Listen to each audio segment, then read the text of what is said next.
இயேசுவில் பிரியமான சகோதர சகோதரிகளே, இன்றைய இறைவார்த்தை வழிபாடு நமக்கு ஒரு கேள்வியை வைக்கின்றது.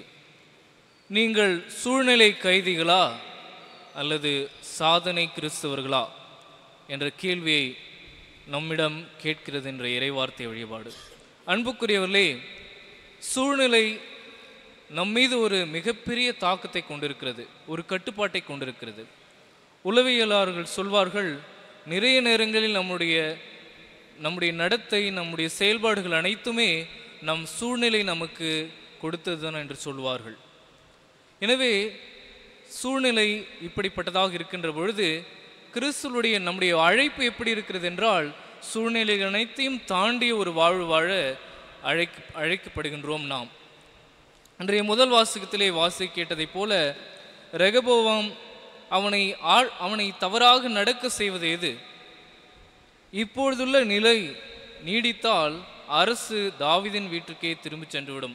இப்பொழுதுள்ள நிலை என்ன? அவன் அந்த சூழ்நிலையின் மீது கவனத்தை செலுத்துகிறான். என்ன நிலை? மக்கள் எருசலேமுக்கு சென்று கொண்டிருக்கிறார்கள், போவதும் வருவதுமாக இருக்கிறார்கள். அவர்கள் அந்த எருசலேமின் அரசனை வெறுப்பதாக இல்லை. எனவே அவன் அச்சமுறுகிறான், ஒருவேளை இந்த மக்கள் அனைவரும் எருசலேமின் அரசனோடு சேர்ந்து நம்மை ஒதுக்கி விடுவார்களோ என்ற பயம் அவனுக்கு இருக்கிறது. எனவே எங்கும் அவனை கட்டி போடுவதும் அவனை பாவம் செய்ய தூண்டுவதும் சூழ்நிலையாக இருக்கிறது.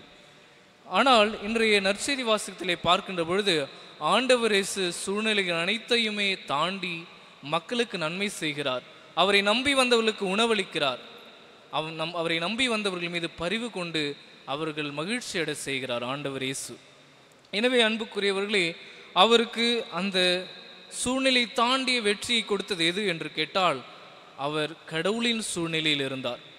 நாம் வாழ்கிற சூழ்நிலை கடவுளின் சூழ்நிலையாக இருக்கிறதா என்று நாம் சிந்தித்து பார்க்க வேண்டும். தினம்தோறும் நாம் கடவுளின் சூழ்நிலையில், கடவுளின் பிரசன்னத்தில் நாம் வாழ்கிறோமா என்று பார்க்க வேண்டும். கடவுளின் பிரசன்னத்தில், கடவுளின் சூழ்நிலையில் இருப்பவர்களுக்கு இந்த மனித சூழ்நிலை ஒன்றுமே கிடையாது. இந்த நடைமுறை சிக்கல்கள் எல்லாம் ஒன்றுமே கிடையாது. ஆனால் மனித சூழ்நிலைகளுக்கு உட்பட்டு வாழ்கிறவர்கள் எப்பொழுதுமே சாக்கு போக்கு சொல்லிக்கொண்டே இருப்பார்கள். ஒருவேளை இது என்னிடம் இருந்தால் நான் நல்லவனாக இருந்திருப்பேன், ஒருவேளை நான் இப்படிப்பட்டவனாக இருந்தால் நான் நல்ல மனிதனாக இருந்திருப்பேன், ஒருவேளை இது என்னிடம் இருந்தால் நான் நல்லது செய்திருப்பேன் என்று எப்பொழுதுமே சூழ்நிலைக்கு உட்பட்டவர்களாக, சூழ்நிலை கைதிகளாகத்தான் இருப்பார்கள். ஆனால் கடவுளின் சூழ்நிலையில் இருப்பவர்கள், இறைவன் என்னோடு இருக்கிறார், எது எப்படி இருந்தாலும் நான் நல்லவனாக வாழ்வேன், நான் இதை செய்ய மாட்டேன், நான் நன்மை செய்வேன் என்று கடவுள் மீது நம்பிக்கை கொண்டவர்களாக இருப்பார்கள். அன்புக்குரியவர்களே, இன்றைய இறைவார்த்தை வழிபாடு நமக்கு விடுக்கும் அழைப்பதுதான். நாம் சோதித்து பார்க்க வேண்டும், நாம் கடவுளின் சூழ்நிலையில் இருக்கிறோமா என்று. எப்படி கடவுளின் சூழ்நிலையில் இருப்பது? கடவுளின் சூழ்நிலையில் இருப்பது எப்படி என்றால், ஜெப வாழ்வில் இன்னும் ஆழ்ந்து நாம் வாழ வேண்டும். அன்புக்குரியவர்களே, யாராவது நம்ம பக்கத்தில் இருக்காங்க, நம்ம அமைதியாக இருக்கணும், என்ன சொல்லுவாங்க? இன்னும் உன் பக்கத்தில் இருக்கிற என்று பேசவே மாட்டேன் என்று கேட்பார்கள் இல்லையா? இறைவன் நம்மோட இருக்கிறார்கள், நாம் இறைவனோடு பேசுகிறோமா? இறைவனோடு பேசுவது தான் ஜெபம் இல்லையா?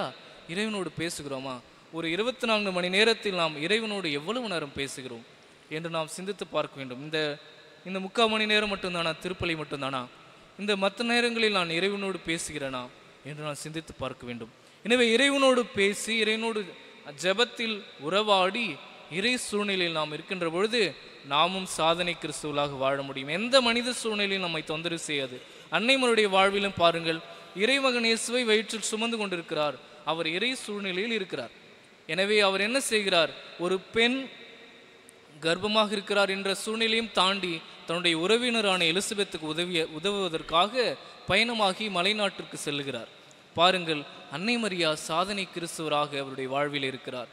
அங்கு அந்த காணவூர் திருமணத்திலே பல பேர் இருந்தாலும் அந்த சூழ்நிலையிலே நமக்கு என்ன, நான் ஒரு ஆணாக இருந்தால் நான் உதவி செஞ்சிருப்பேன் அப்படின்னு இல்லாமல், அந்த நேரத்தில் அந்த திராட்சரசம் குறைந்த பொழுது சூழ்நிலை தாண்டி ஒரு சாதனை கிறிஸ்தவராக கன்னிமரியா இருந்தார்.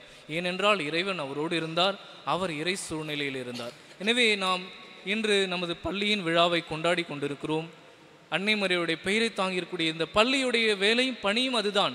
இந்த மாணவர்களுடைய சூழ்நிலையை மாற்றுவதற்கு, இந்த மாணவருடைய வாழ்வின் சூழ்நிலையை உயர்த்துவதற்கு தான் இந்த பள்ளி உழைத்து கொண்டிருக்கிறது. இன்று மட்டுமல்ல, பல்லாயிரக்கணக்கான மாணவர்களுடைய சூழ்நிலை இந்த பள்ளி மாற்றி இருக்கிறது.